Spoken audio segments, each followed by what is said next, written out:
Sean, what's up? Hey, this is it, man. How you doing? I'm doing good. We missed That's last good. week's episode, but we'll make up for We it. did. We certainly We'll make will. up for it tonight. Yes, we will. And oh, cool. We already got a few viewers kicked in. Nice. That's good. So before we bring our two guests in, and tonight we have Sam Mason from Normal Terror, and Brad Kesten, and people might know him as Charlie Brown. That's correct. It's a pop culture icon, you know. no biggie. Just no biggie. Pop culture icon, right? But we do have to do this one little shout out for all the support and help since we have started the show. Yes, and we are proud to announce that the show on Facebook now has 500 likes and climbing. I think actually got. I think it went a little bit higher than that. Yeah, I think we're leaning more towards 600 now, actually. Yeah, which is kind of cool. Yeah, it is. Right. It is. So we got a few. Lenore, hi guys. Hey, Lenore. Sean Smithson. I thought you said hi to me. Hey, Sean. What's up, Hey, brother? Sean. Well, we're saying hi now. We are. We love you, man. We love you, Lenore. And I guess we're going to bring the guys in. Yes, sir. And jump into it. Let's do it. Sam and Brad, what's up? How you guys doing? How's everything going? Good. It's going good. Great, actually. Yep. And yourself? How you guys doing? Fucking awesome. That's good. Doing well over here. I've been pretty stoked all day because out of all the shows that I've ever done, I mean, I've talked to my fair share of horror celebrities. Yeah. But I have yet to actually have a major pop culture icon on a show. I like the way you said that. I like that. I should just go by that. That's how they should just announce me. That guy. Yeah. That guy. You know, that guy right there. Right. When they call me like I'm gonna go to Starbucks, and when they ask me for my name, it's just gonna be pop culture icon. Right. But you are. I mean, God damn have it, them announce it. Hey, Brad, I'll change that on your social media. Nice. Yeah, there you go. I'm sure nobody's gonna have any comments to say about it. Right? Nobody ever has a comment. So for those who don't know what Brad is known for, among other things that we'll get into later, you may have watched a show when people our age were a bit younger, and he was Mr. Charlie Brown. That's right.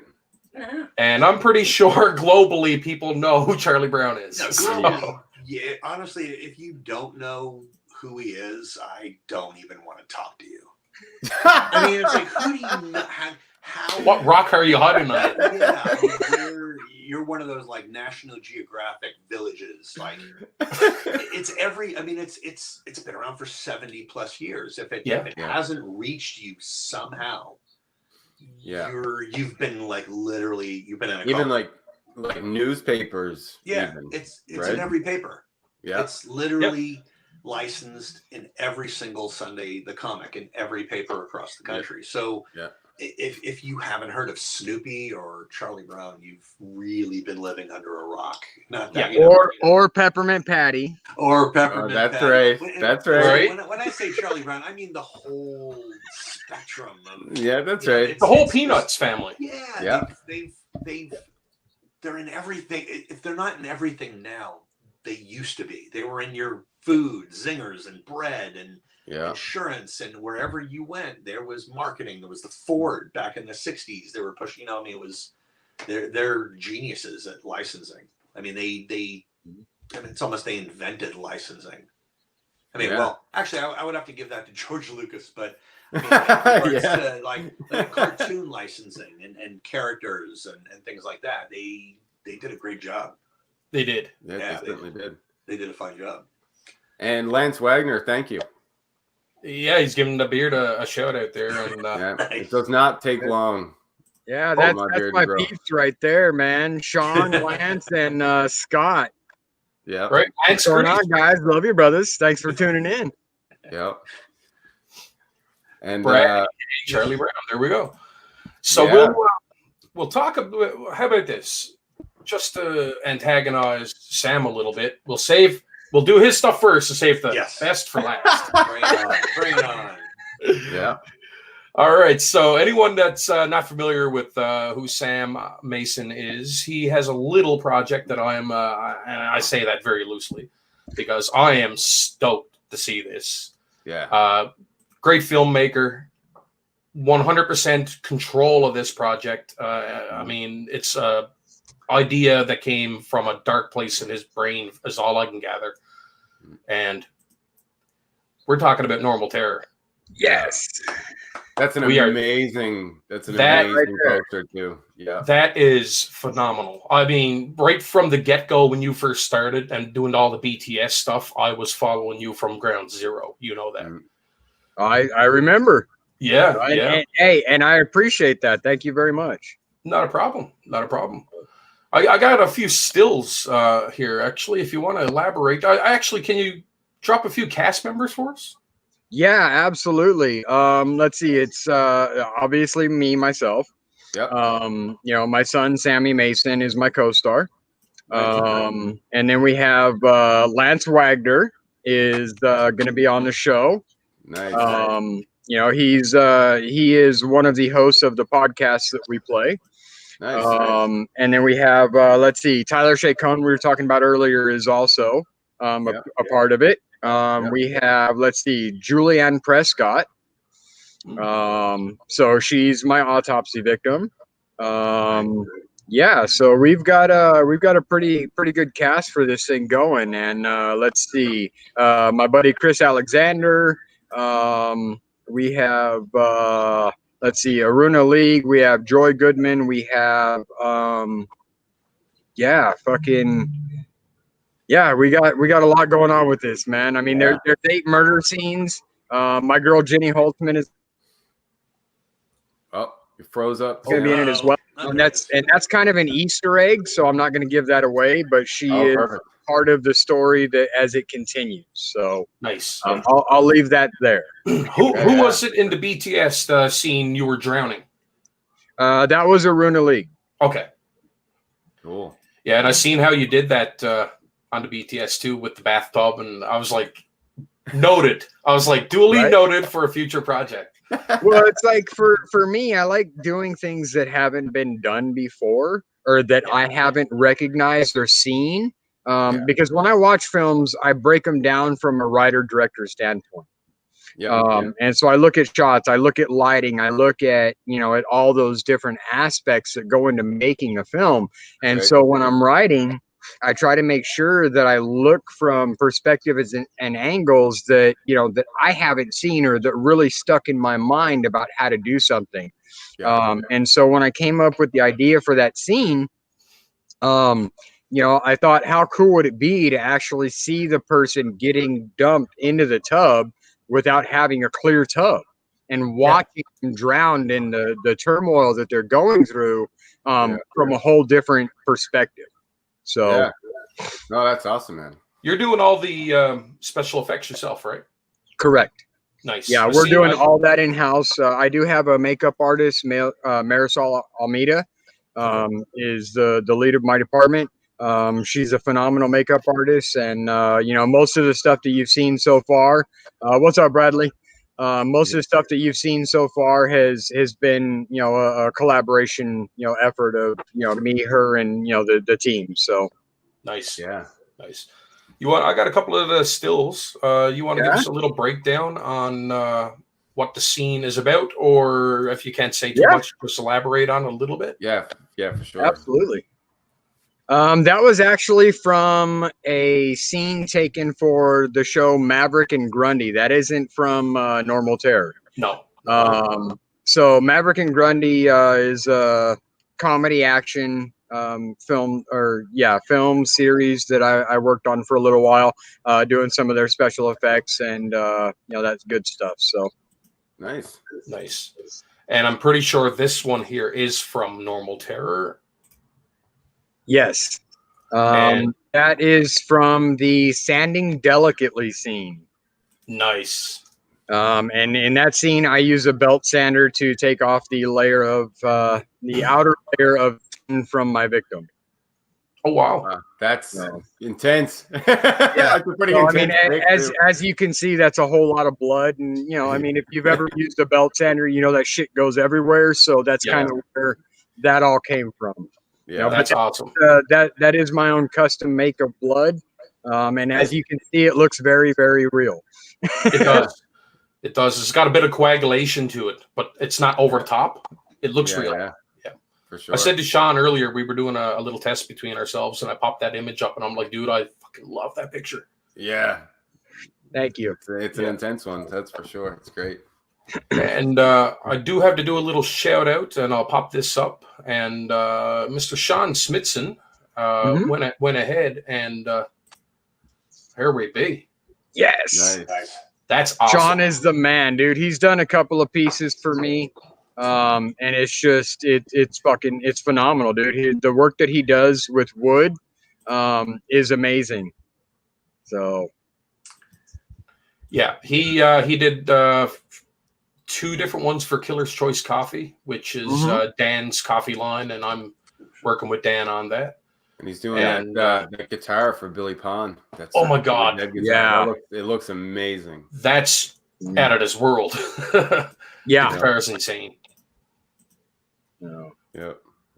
One of these days when we get a little bit of money, I may talk to him about doing some of the Peanuts pieces that we'll be talking about a little bit later on, since Brad looks like he's kind of, just sitting there right now, like, I'm listening. What's going on, man? Yeah, taking it all in, man. Yeah, it's all good. And I've actually talked to Brad a little bit about having him come into to some of my films. So yeah, nice. That's where I cut all of my. You may see here before too long. Yeah. What's that? All of my film credits, my actual film, with the exception of She's Out of Control, are horror credits. Nice. Oh, nice. I cut my. Did you ever? My first one was Trauma, and second one was that with Monster in the Closet was the first one, and Summer Camp Nightmare which was just a silly film. Yeah, some of them are. It was supposed to be horror. Yeah, it's like when you watch people like they don't know how to choreograph a good when somebody gets shot. Prince O'Beanie, what's up, brother? If it's not choreographed with the right kind of blood and just there was no pack. It was just the assumption of like an old western. Yeah, when someone gets shot and they just what was his name? The rifleman, Chuck Connors. So when you're talking about an old western, he's the one that got shot. Oh wow! So in a sense, you just said it, an old western. That's wow. Well, that's and he went down, and you're just like, oh man. I remember just watching people leave. We watched it at a drive-in theater, and it was Gremlins was the first. Wait, was it? No, who was the first one? I forgot. I forgot who was the first one. I think it was Gremlins was a double feature, and then this one started, and about 15 minutes into it, the lights started to come on the cars, and everyone was just backing out. And I'm just like, oh my god! You're saying it's not a good movie. It's not Sometimes those are the best ones, though. Oh, because I find them hilarious. Sometimes they're funnier than some legit comedies, something that's being advertised as a comedy. Oh, no, it's to me it's hilarious. It was funny then, but now because it's an 80s thing. Yeah. It's just the 80s was just like the golden age of bad horror, like the best of the best of the worst. Because you didn't have CGI, all you had was guys in thick foam sweating their asses off in a monster suit. Practical effects. A 5'4" guy in a 9-foot monster suit sweating all over, just trying to, Every now and then he just opens a trap door to the stomach. Those are I always wondered why the nipples looked funny on those suits. Now I know those were the eye holes. That's right. That's exactly it. Those are the ones that made me fall in love with the genre, and I don't really watch any of the new stuff. All the stuff I watch is like Chiller Channel. Just stupid, amazing movies from the 80s and 90s. And you're like, I know that guy, and you got someone not literally, but a Brad Pitt was in 1993's Critters 8, whatever. Yeah. And it's every actor that I know of cut their teeth in horror. Yeah. Every one of them. It's the Johnny Depp. Johnny Depp. I mean, Kevin Bacon. If you have a good script, you could do a film with $2,000. I mean, you can do, as long as you have people donating time. That's right. You can do. It's the only genre where you can really make a movie for almost nothing, and it can be a genius film. I mean, look at Blair Witch. That thing sucked. And what did it make? $20 million, $30 million? Something like that. Try 158 million. There you go. 150. Right. One of the worst movies I've ever seen, except for the last 5 minutes. Yeah. But it sucked you in because it had a decent script and some great cinematography. Yeah, and there was no. I disagree.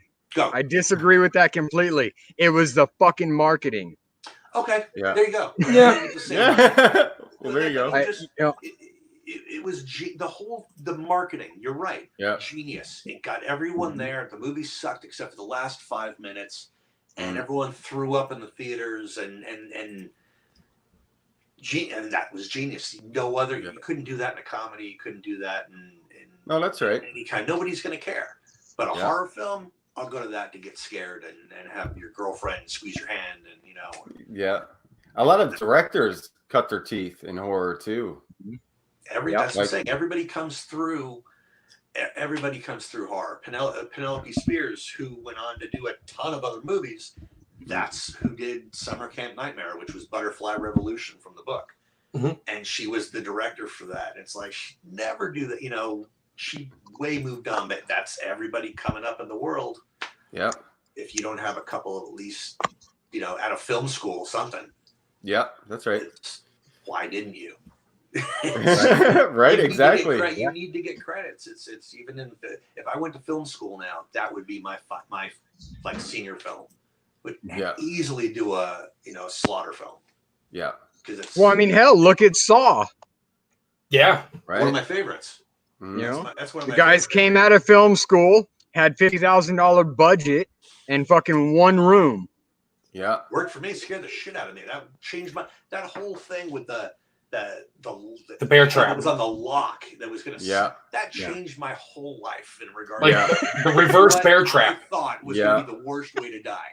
Yeah, for sure. On a spring, it's just no. I'm going to pass. That's only because you haven't read the script for Normal Terror yet. No, I haven't. There you have it. I'm going to watch it. They did really well with the casting for Saw. So I mean, Tobin Bell is phenomenal. Yeah, but see, all I think about though when I see Sam with the blood, I just think of like him at like a bad barbecue restaurant. Maybe that's just how he eats ribs. It's just barbecue sauce. Ribs. I do have a question for Sam, actually. A little while ago, didn't you do a project with Mr. Billy Zane? I did. Yes. Wow.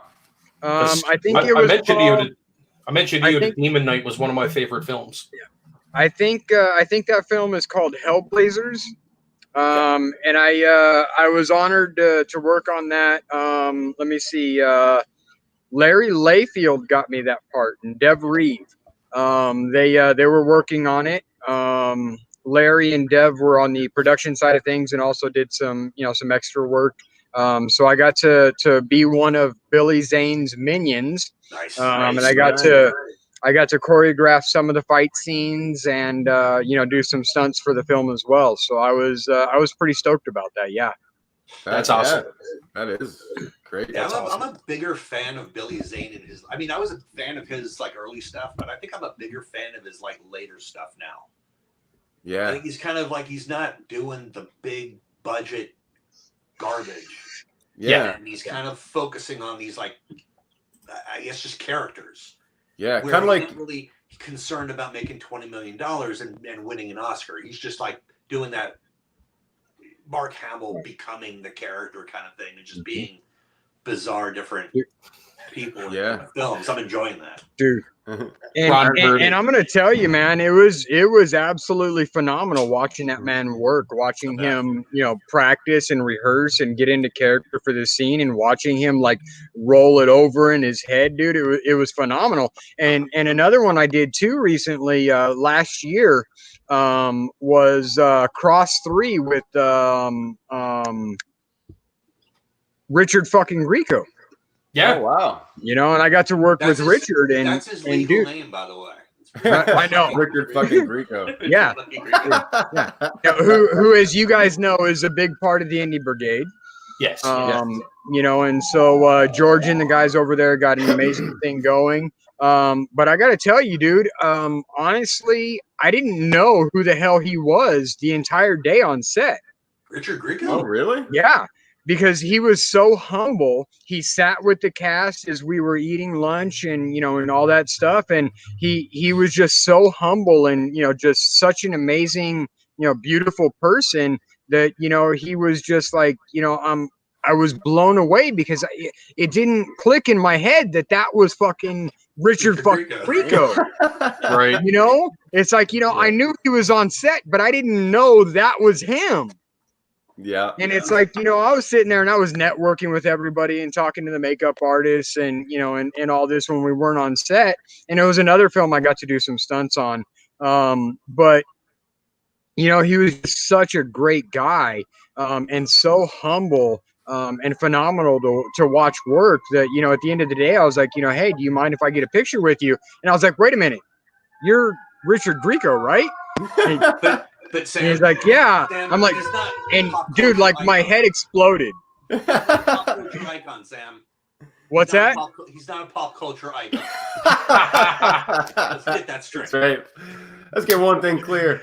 I wonder, Brad, have you ever used that as a joke? Because I would all the time. I'd be Never like, in a million years, ever. Show up on a film set and be like, don't you know who the fuck I am? And they'd be like, no. Pop icon Charlie Brown. It's like, yeah, sorry, dude, you don't look like Charlie Brown. I've never in my life. I'm trying to be fucking nice. I'm trying to be nice, give the guy a compliment, and I'm getting my balls busted over it. But that's the reason why I have friends that I had through my entire late 20s, through my 20s and 30s that had no idea. It wasn't until the internet that I started telling people. Wow. I mean, I joined the Army in 1990, and people that I knew in the Army the whole time, I would have gotten my balls busted if I would have said something there. Yeah, you probably would have. I'd be friggin' private blockhead through I mean, they would have just they would have destroyed. I didn't do that through the 30s. It wasn't until my 40s with the internet. I didn't even start doing like Comic-Con stuff until the mid 2000s. Yeah. And then the internet, because people would say, you would tell somebody and they'd be like, bullshit, do the voice. Yeah. And then you do the voice and they're like, well, you sort of do, but you don't. I'm like, but it was at the time, 20 years ago, 25 years ago. Yeah. That's right. That's right. 30 years of smoking and some tequila is going to do a little bit of damage. You're not going to sound like a 12-year-old anymore. So yeah, that's right. It wasn't until you could prove it. And they'd say who says? And I'd be like, Google. Go right there. You go. Now it's easy. They could just go on. There's pictures and there's text and interviews. But at the time, it was just you're going by your word, and people crap. So I totally would have taken the piss out of at least one person with that, though. I would have used it on girls. This is a joke, obviously, but what's that? Sorry, I would have used it on girls more. Yeah, I never they found out later. Yeah. But no, through my teens, I used the shit out of it. But I used it hard and my days big time. But after that 20s, I got married and had kids, and I mean I've got a kid, born in 92. So it's she's cruising 30. So my using Charlie Brown to get laid routine and quick. It was fun while it lasted. It worked. Right. It was fun. And when you were talking about the 16, and Brad, 17 years old. Right. And when you were talking about the drive-in earlier, you also mentioned Gremlins. Now you lent your voice in that film as well, did you not? I did a ton of work. I did. There was a bunch of years between maybe 1982 and 1987 where I basically camped out. I was always at the Universal backlot, which was, now it's Amblin Productions, which was Steven Spielberg's production studio. He took over the Alfred Hitchcock bungalows towards the very back. If anyone's ever been to Universal, the Hitchcock bungalows are the classic, when you think of Hollywood studios and a director having, it's those gorgeous. And nice. He took over the whole back, and it was him and George Lucas. They owned everything back there. But at the time it wasn't Amblin. It was just Steven Spielberg Productions, and it was a random production studio. Yeah. And you're going in there and you're already working a ton in voice work. You're doing the Charlie Brown stuff, and you're doing other dubbing and looping for films. Yeah. I went in there on the first thing, and I believe it was a movie called The Natural, with was that Redford? Yeah, with Robert Redford. Yeah. Did basically, if there's a kid in it, I replaced the kid's voice. We just did a lot of dubbing and looping with that. And then while you're there, they're like, come back tomorrow. We're going to do some more stuff. And you're like, all right. And you come back, and then you wind up reading stuff. You find out later it was Uncommon Valor with Gene Hackman. And it's all the kids and some other voices and sounds. And then they're like, okay, well, come on back next week. We have some other stuff for you to do. And we're like, awesome. You're just an actor getting gig after gig after gig. Right. And then I found out, did this stuff, and I'm like, oh crap, it's Harrison Ford. And it wound up being in Indiana Jones, Indiana Jones 2, the Last Crusade, where the Indian kids in the caves. Yeah. I still finds it hard to believe that it's me, but it is. Yeah. And she's like, that's not you. And I'm like, I'll do the voice, but someone's going to call me a racist. Because hiring little Jewish 12-year-old white kids to replace Indian children is total Hollywood in the 80s. Yeah. Just get yourself an Indian kid to go, that's really what they wanted.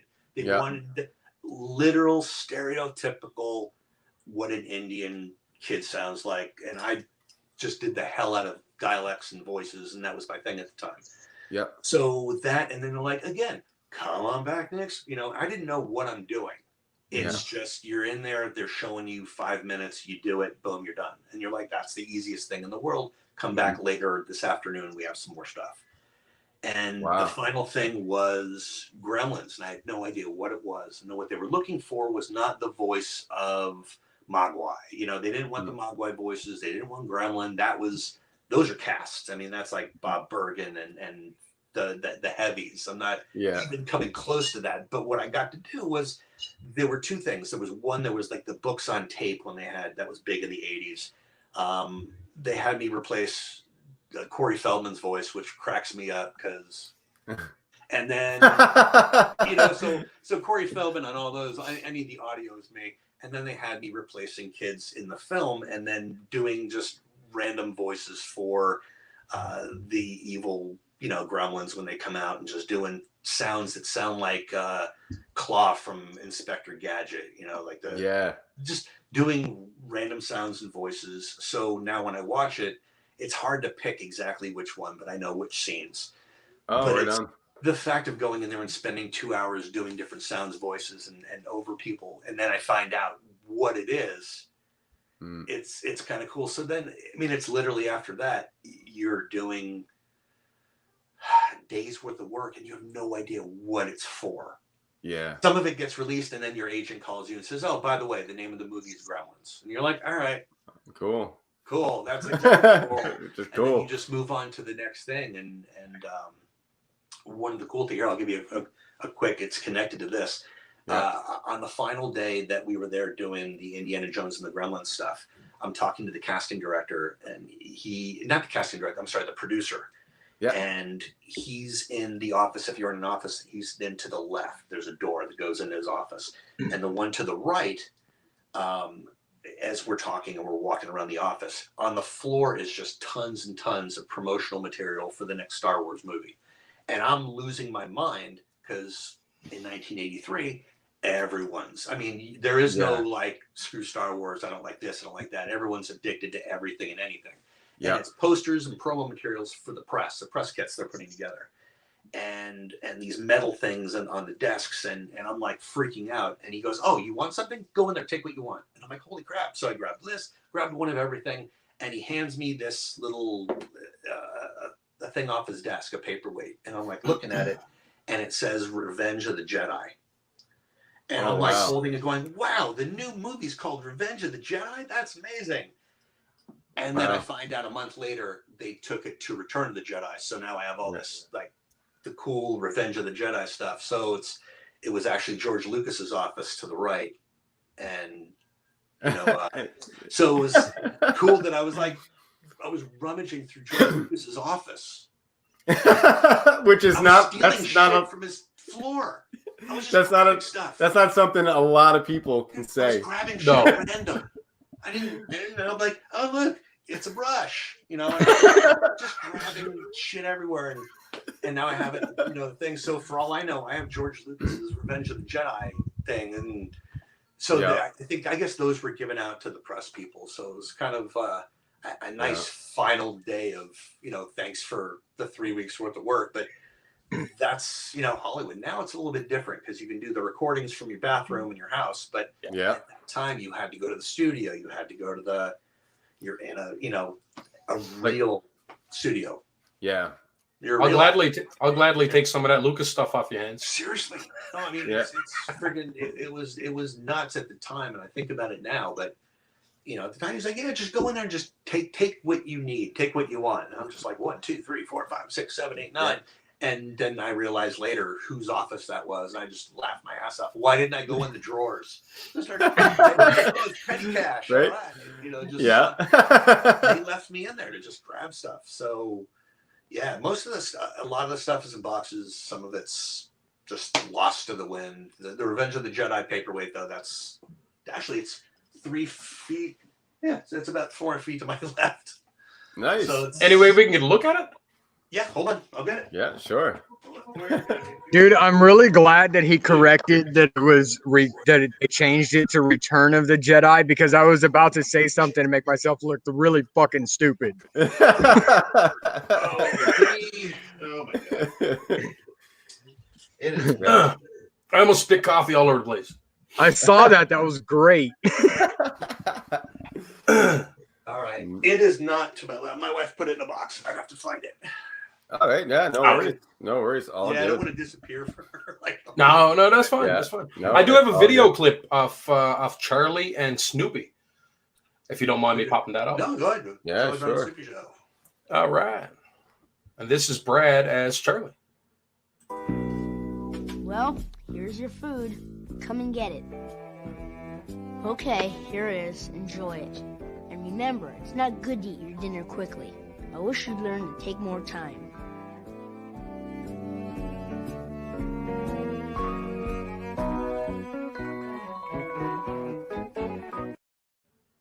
Nice.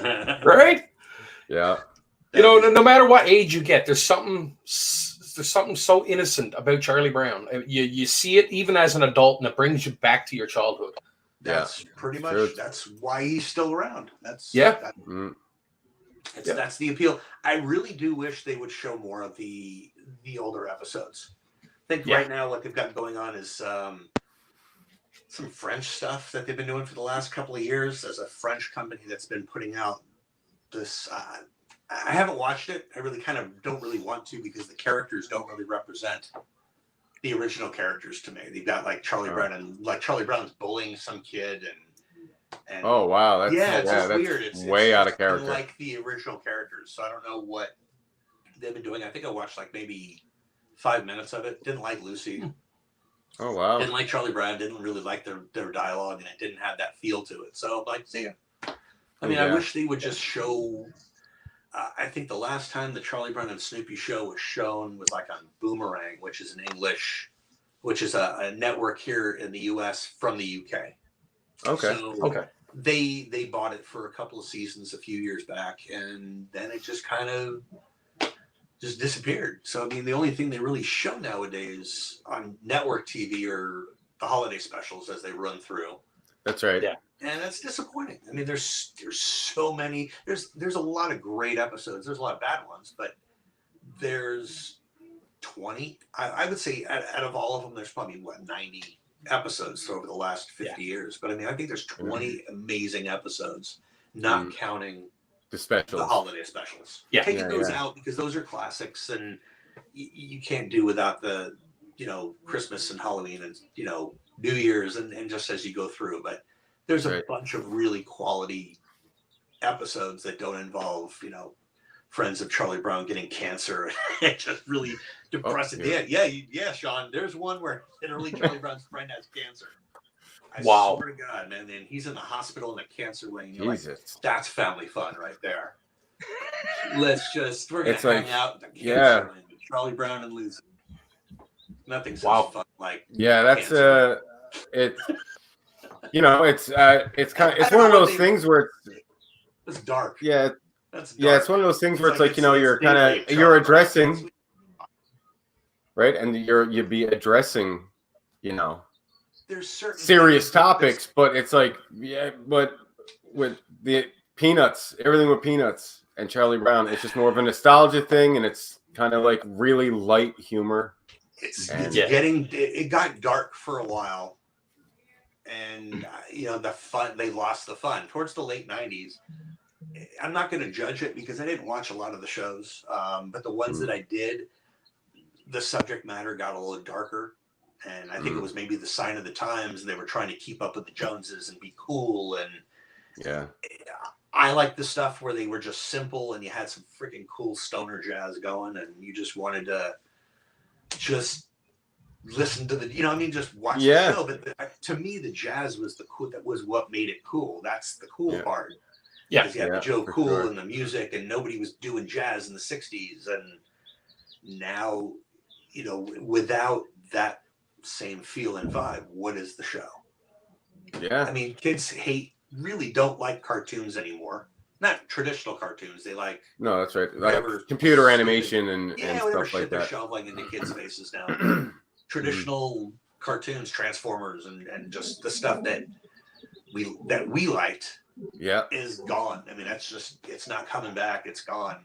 And that's what they have to try and figure out how to do, is bring it back. And they tried to do it with that Charlie Brown movie a couple of years back, which I really enjoyed, but they had to do the CGI. I like the story. Sam, you may not have liked it. Yeah. I like it. I just felt that, honestly, that it carried. Some people hated the CGI aspect of it. I'm a traditionalist. I like the original stuff, but you're dragging in Toy Story kids.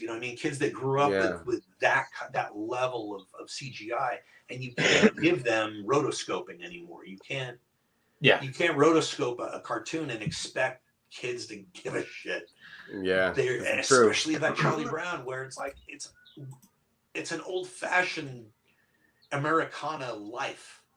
Yeah. It's not fast-paced, and that's how Charles Schultz... I mean, I have an interview with him where he said it. He doesn't want characters... I mean, these are his words. I'm not paraphrasing. He doesn't want characters zipping in and zipping out from the screen, where just you don't know what's going on. He just wants to see 5 kids doing their, kid thing, whatever kids do. I mean, South Park even does it. There's just 5 kids just sitting in the snow, just shooting the shit. I'm with Sean Smithson. On this comment. What do you say? Cartoons back? Yeah. Oh, absolutely, absolutely. Because it didn't take itself so seriously. It was just fun. It wasn't. They're stupid. They're so bad. I mean, you watch them now, but I couldn't get enough of it. I'd watch them all day long, every day. How many seasons of Spider-Man and His Amazing Friends did I freaking watch over and over again? Yep. Right. I've watched it now, and it's the dumbest thing I've ever seen. It's because we've evolved. I mean, just as the medium has evolved, but all the old shows from the 70s, $6 Million Man. I mean, these are dumb shows. They're bad shows. Wonder Woman, bad show. But I happily trade half the shit that we have now for any and all of it. World War II Wonder Woman. It was some cool stuff, but the medium has just evolved, and you can't go back. And where Sam, you're like shaking your head with the Charlie Brown thing. That's the future. That's the future. I think he's stuck. Jenny's kind of a purist when it comes to Charlie Brown to a certain degree because of she was the voice of Peppermint Patty, so but it's like we tried watching the new Charlie Brown, and it just didn't have a feel of anything that was original whatsoever. It was the voices weren't the same. It was off. It was missing. I see. That's where I give it credit the only reason, okay, here's why I give the movie so much credit, because you can't get any more close to being a Schultz production than the stepson and the grandson of Charles Schultz being at the helm of this. It's not like you and I made this movie and we're expecting people to accept it. It's literally, family-wise, as close. The voices, while not perfect, it's as close as you're getting. I mean, that's, I couldn't have cast, with the exception of maybe one or two characters, I really couldn't cast better. I mean, you had the Noah Schnapp from smaller Stranger Things was the voice of Charlie Brown, the kid. Cool. I forgot what his character. Yeah, but Noah Schnapp. So it's before Stranger Things, but that was his big job before Stranger Things.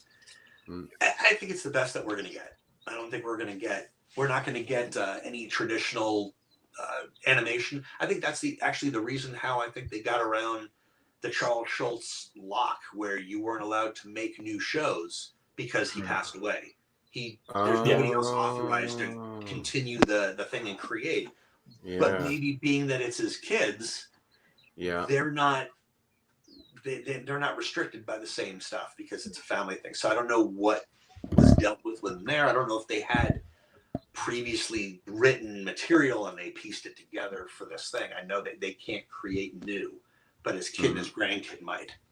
So there could have been a loophole with traditional animation and CGI as well. That's what I'm saying. It's like nobody drew him. You know what I mean? He wasn't drawn. That's right. So I don't know. I don't think they're going to do another one though. I think they surprised. They made trucks of money and it was a true success. But I doubt if they're going to do another one. I think that was like a one shot. Recasting was a pain in the ass. Yeah, one and done. Yeah. But I think casting would be an issue if they had to recast every single time. It was simple. Well, and I think too, I mean, going back to like the original episodes, I mean, kids were anywhere between 5 and 9 years old, when they did the voices. And I think that really made a difference because, I mean, you don't see the characters ever growing up. And so the voices had to stay the same, which is why they recast like every 3-4 years. There was a whole new cast that came in, so I think that, if they were going to do it, I think they need to go back to those roots and cast kids that are in that age group, to really make it work. Brad, how old were you when you did the voice for Charlie? I was about 11. I'd say about 11. I did from about 11, about a good solid 5 years. Okay. Nice. From hiring to firing, but from hiring to firing, from the first day to the day where you find out, thank you very much for your service, sir. Yeah. And you're like, all right. So it's just it's a job that thankfully brought me back time and time again. And then I feel that I'm lucky because I went through multiple casts, and that's something where you didn't go in one cast and they recast the entire thing. They had recast Lucy's and Peppermint Patty's and Sally's as they go, and I went from, and then we had sometimes 2 casts working on shows at the same time where they recast. I was doing the Charlie Brown and Snoopy show, and for the last, I think it was 7 or 8 episodes of the season, they hired who I call the next Charlie Brown, Brett. Can't remember his last name. Blanking. Sorry, Brett. To come in and replace me in the show while I went off to do You're a Good Man, Charlie Brown, and Flash Beagle. So I was doing 2 musicals while he was finishing up. I'm like, why couldn't I just do both? I don't know. That was their plan. And then when that's done, we're doing another special, and I'm doing it with a whole other cast, And then I think Flash Beagle was the final. I think that was in '86. I think that was the final thing that I did. And at that time, I'm 15 years old. I mean, if you can drive yourself to the studio, you're done. I mean, that's the essence of it. I think the youngest. I mean, you had some kids. The youngest that I ever knew of anybody, I think, was 7, but they probably had kids doing stuff earlier than that. Especially I think Jenny was 6 or 7 when she started. There you go. I was just about to ask you that. Yeah. That's about it. And I mean, it's not even when you're that young, you don't even really know how to read because you've got Lee Mendelsohn, the director, the producer. In the beginning, when you're starting off, he's almost reading the lines for you, and you're mocking him. You're like a parent. He's saying like, "Good grief, Charlie Brown," and you're like, "Good grief." You know, you're doing everything exactly like him. And then after a while, you just know the part, you know what to do, and you can go in there and just bang, bang, bang, bang, bang, and bang it out. So, especially with the 5 and 7 year olds, I mean, they can barely read. You can't expect. You just don't. Nobody has the patience to spend a day in a recording studio with a 6-year-old. We do have a project to get to. We do have a project to get to that Sam and yourself and Ginny and a pile of other individuals are involved in. But before we get to that, we're going to have to take a look. I just found the trailer for Normal Terror that we never got to. Ooh. Sweet. So we'll pop now, before you play that, let me explain that this is not a traditional trailer. Okay. I put this together as a buzz clip, so that I could show an artistic side of what we're going to be doing with the films, and elaborating on the special effects and the practical effects that we're doing without giving away the story. I wanted it to be different than everything else out there, so that's kind of where I went with the direction of putting this buzz cut together. Awesome. Right. Awesome. So we'll take a look at that, and then we're going to discuss that other thing that I was just talking about. Yes. All right. So anyway, guys, this is the trailer for Normal Terror. Nice. How are you? Yeah.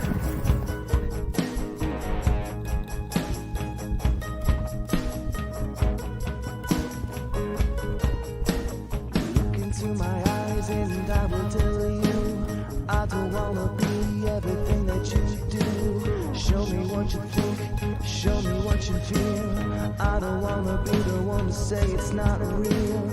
Come on, little girl, take me by the hand. Yeah, you're my ride, good. Come on in. Everything you don't understand.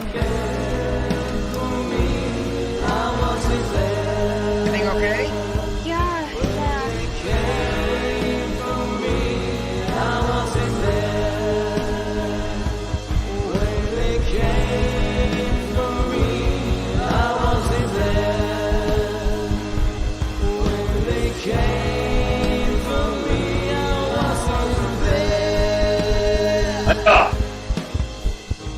I'm just tired of this.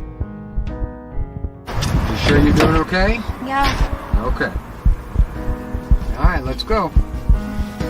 Make sure you put on your seatbelt. Please let me go. Please.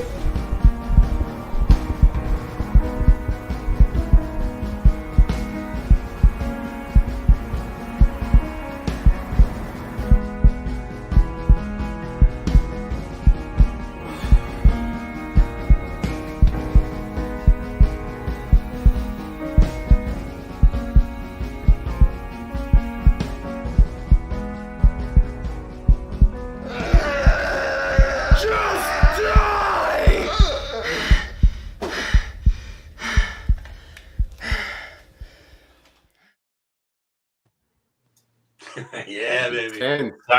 Looks good. Man, that look that Sammy had on his face was intense. Yeah. Yeah. And that actually wasn't supposed to be like that. Originally, that scene was supposed to be very lighthearted. And then it ended up being a little more realistic because he is my son.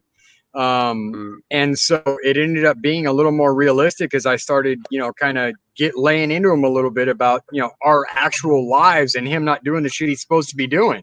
And so he's sitting there like, really, Dad, we're going to be doing this shit now, so it ended up coming out real good on film.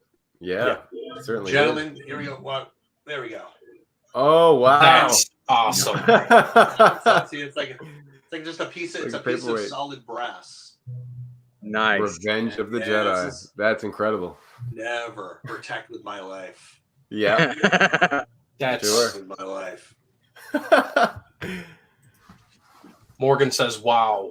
Yeah, really. I assume that's about the Revenge of the Jedi thing and the trailer. And the trailer. Yes. Yeah. That's right. Thing's so awesome. And Sam, you mentioned earlier you have like some promo stuff as well that you were selling, yeah? Yes, we definitely do. We have a Etsy store set up for all of the Normal Terror merchandise. So you can go to normalterrormovie.com and it will direct you straight to our Etsy site. We have t-shirts, we have hoodies, we have shoes, we have boots, we have fucking all kinds of shit. So yeah, cups. We're working on a new set of prints for the posters. As you guys know, I recently did a limited edition run of the posters, and so unfortunately when we get back to production and we get back into film, some of those that were in the trailer aren't going to be in the final cut of the film. We had to recast, so that necessarily not all of that will be in the actual film itself. But that was kind of our proof of concept, I guess you would say. Yeah, for sure. Do we have a ballpark figure on how far out you are? I guess that depends on this whole COVID bullshit. Yeah, fair enough. We had a lot of things, promising things going on for us before COVID showed up, and then COVID just kind of blew everything out of the water like Battleship, and EF, fuck, you sunk my battleship. Right? So, pretty much. Yeah. All right, so back to people might know what we're about to talk to, a little bit there, right? But anyway, so you took it up on yourself, Sam, to start representing a few individuals and putting a reunion of sorts back together. Yeah, it actually started with me because Jenny is my girlfriend. And so she didn't realize the impact that the Peanuts had on people's lives and people's childhood and that nostalgia we were talking about earlier. And so I kind of wanted to start getting her back into the acting thing because she really does have a passion for it. And so I started with her and started promoting her. Jeremy Miller is one of my best friends. And then, Brad, we'd gotten connected with Brad. And so Brad and I sat down and talked, and it just kind of all, landslided from there. And it kind of all fell into my lap, and Brad's like, hey, I've got these two, you've got these two, let's do this. And it's like, fuck it, let's go. Yeah. And so really in the last 3 months, we've put this thing together. I can't tell you how many hours I've worked on this thing to get it to where it's at. But promoting their individual pages. And then once we, got them all on board, we picked up full sponsorship with Derek Mackey at Cool Waters Productions. And now we're trying to take it a step further. And we're going to be donating a portion of the proceeds to Children's Hospital LA. And we're looking for brand integration. So if anybody out there has a company that wants to donate to the event, we'll make up a banner of your company or whatever. We'll put it behind us and we'll show it live, during the event. And give some shout outs from the celebrities to your stuff and, get it out there. So, and again, a portion of the proceeds is going to Children's Hospital LA to help with, research and, and caring for the children and the families, because I think it holds true to the values of what the Peanuts was. And, especially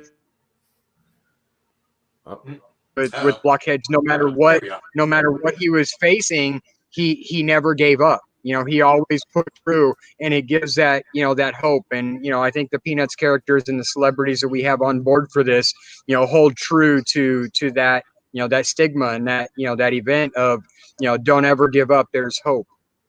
Awesome. Yeah. Oh, that's amazing. That's awesome. Yeah. I'm looking forward to it. So it was October 10th, correct? I think that's correct. It's actually, it's a 2-part event.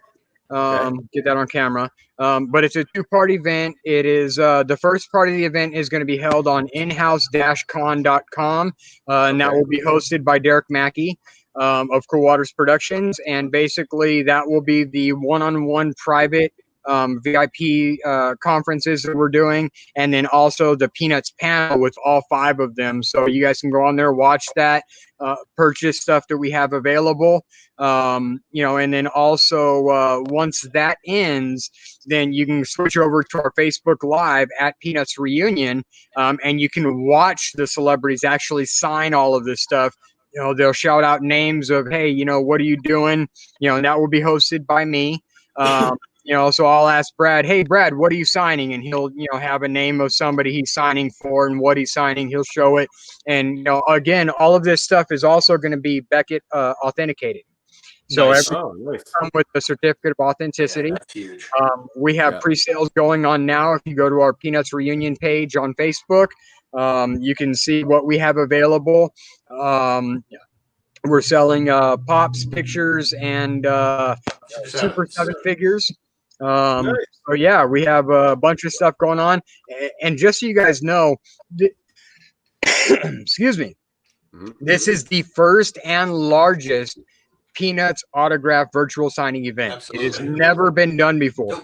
So nobody out there has all 5 of these signatures on anything. Anywhere. And we also have a mail-in service, so you guys can send in your own collectibles to have them signed, and it will be Beckett authenticated. Nice. That's great. So anyone watching or will be watching the rerun of this episode, please check out on October 10th, Saturday, the Peanuts Reunion in-house con. Yeah. And jump on that. I mean, that's a once-in-a-lifetime opportunity to get some form of Peanuts merch signed by all 5. Yeah, right. I mean, it's actually, one of the things that makes it special is we're all characters from the same show. Yeah, we're not just random like a 60s and a 70s and a 90s and it's literally we're all people that work together on the same shows. So which is amazing. That's phenomenal. Getting a cast signature, not just characters from different various times. So that's what makes it a little bit, in my opinion, more special. Yeah, for sure. Literally cast. We've never had it done. The most I think that's ever been is, I think at Comic-Con you had Lee Mendelson and he came out there. I think he brought with him, I forgot who it was, so I'm just going to say the characters. He brought a Linus with him and a Marcy and I think a Schroeder, and they were from one from the 70s, one from the 80s, and it was just fantastic that they did a panel, but it was a mishmash of characters from different eras. Yeah. Well, hats off to you guys for getting this on the go. For sure. Answer questions I can answer questions from Angela and everybody there because I was there. Yeah, that's right. People, and we can all answer for each other on our own shared experience. Right. Yeah. Well, and just so that I can tie this all together, the one show that they all worked on together was the Charlie Brown and Snoopy show Saturday morning cartoon. And all 5 of them worked on that show. They also did a bunch of other specials individually, but that was the one show that tied them all together. I don't know if you did this on purpose, but the show was a Saturday morning cartoon, and this reunion is on Saturday. Oh, there we go. It actually wasn't on purpose. That was when we could get everybody together. Do you know how different it is to get all 5 people with different schedules and different lives to bring them all together to do this one thing? But it worked out. It worked out great. Hey, Sam. It absolutely does work out. I haven't showed up yet. You're contracted. He was almost late for the episode. Right? All right, guys, we're winding down. Sammy, you want to give a shout out to your social media where anyone can reach out to you? Yeah, absolutely. Anybody wants to reach out to me? I got a lot of things going on right now, besides the Peanuts reunion, which we do have a commercial for that I recently put together, and it's on our social media as well. So you can see all 5 of the characters, talking about the event and what we're going to have and, and all that good stuff. But you can reach out to me on any of my social media, Facebook, Instagram, Twitter, at Real Sam Mason, on Twitter. My IMDb is at Real Sam Mason. My Facebook is Sam I Am Mason or Sacrificial Pond Productions at New Style Gore Films. And then on Instagram, it's normal_terror_ the movie. And like I said, we've got a whole lot of stuff going on. Morgan says he wants to see a Peanuts crossover for Halloween, the Great Pumpkinhead Charlie Brown. I'm there. I'll do it. Nice. So, I'll do it. You know, Brad's already down. if we can get all of any of the rights to any of this stuff, we may try to put something together, but probably not. So what you can do is just do a straight to video, like when they do, like, instead of Invasion from Mars, it's Invasion from Venus. It's Right. the same thing with a. Did I hear correctly, Brad? You said you'd be down for that? Oh, a heartbeat. It's Awesome. like That's Pumpkinhead, awesome. but with a C. It's spelled pumpkin with a C, and there's Yeah. Pumpkinhead. It's a Yeah. satire. Yeah, that's right. It's so you know yeah. But, yeah, and then of course you can check out all of our characters. You know, they all have their own social media pages, or you can connect them all at once at Peanuts Reunion yeah, on Facebook. So Instagram and Twitter. for sure. That's right. And Brad, you want to give a shout out for your social media? Yeah, it's the main thing in regards to what we're doing is the Facebook at Peanuts Reunion. Myself personally, I'm at Facebook at Brad Kesten and then VO for voiceover, and don't really do Instagram much. I'm there, but don't even write it down. I'm not going to answer it. And then Twitter, still not answering you there. So Facebook is the best option. I'm at a certain age where Facebook is like state of the art for me. I'm rolling on Facebook. I'm the same way. I don't do. 11 years. I don't do. I'm rolling deep in Facebook. So Yeah. otherwise, I would be happy with America Online 2.5, baby. That's Right. otherwise no. But really, Peanuts Reunion at Facebook is the place to go. Get a hold of all of us, and that's the place to get a hold of me. Perfect. I want to give you a big thank you also for doing the shout out about tonight's episode earlier. Yes, thank you so much. Thank you very much for doing that for us, Brad. It was a nice little video, Brad. It was. Thank you very much. Yes, thank you. And not a problem. Once again, on Saturday, October 10th, Peanuts Reunion. Check it out, and it's going to be a great time. Amazing opportunity to get some merch autographed by all five off the same show. And your money is going to a great cause as well. Yes, and it's going to an amazing cause and a lot of hard work put in by all sides of every aspect of that. I mean, that's a lot of hard work put into that. And it's coming out on the 10th of October, and somewhere around there, it's the Great Pumpkin Charlie Brown will air for one of the seasonal specials. So we'll see if because of coronavirus, will the Great Pumpkin show his face this year. It just might. It actually just might. It wouldn't surprise me if it went on a rampage as well. The way this year is going. Awesome, guys. Yeah. Well, thank you for coming on, and maybe we'll reach out to you guys again, and Jenny might be able to pop on with us another time. Yes, here's hoping. Yeah, definitely. Depending on what day, we may have to pre-record it because she does work during the day. So, she has to do that whole adulting thing. So unfortunately, she wasn't able to make it, which is why we had to cancel last week. But anything after 6 o'clock in the evening our time, we can make happen. Or we can do it on the weekend. She's usually off on the weekends. So, but anytime you guys want us back, it was an honor. Thank you for bringing us on. It was a pleasure. It's always good to see Blockhead Charlie over here. Even though he lives like 2 miles, he only lives 2 miles that way from me. So two, man. It's one exit on the freeway. There we go. Wow, so you guys are close. Like, I gotta come over and get the Dracula Charlie Brown thing, the window decal that Jenny got. Yes. Nice. Yeah, Jenny got you Jenny got you a prize for all of your help in putting all this together. So I like it. You have a present. Nice. She called it a Prezi. I like it. I'll come over for the Prezi. Perfect. Thank you, gentlemen. Well, thank you guys for coming on. We'll be in touch. And once again, stay tuned, folks, for October 10th and check out the reunion. I can't stress that enough. And Normal Terror. Again, we're gonna be sharing stuff as it comes along on our social media as well, if that's cool with you guys, just to help promote everything a bit more. Yep. Hey, I'm not going to turn down free promotion, man. Hey, man, you, Brad, or Ginny, or anyone involved, PM myself or Sean, and we'll PR the shit out of stuff for you guys. Oh, for sure. Awesome. Appreciate it. Thank you guys so much. All right, guys. Thank you. Take care, guys. Talk Cheers. Cheers. Bye.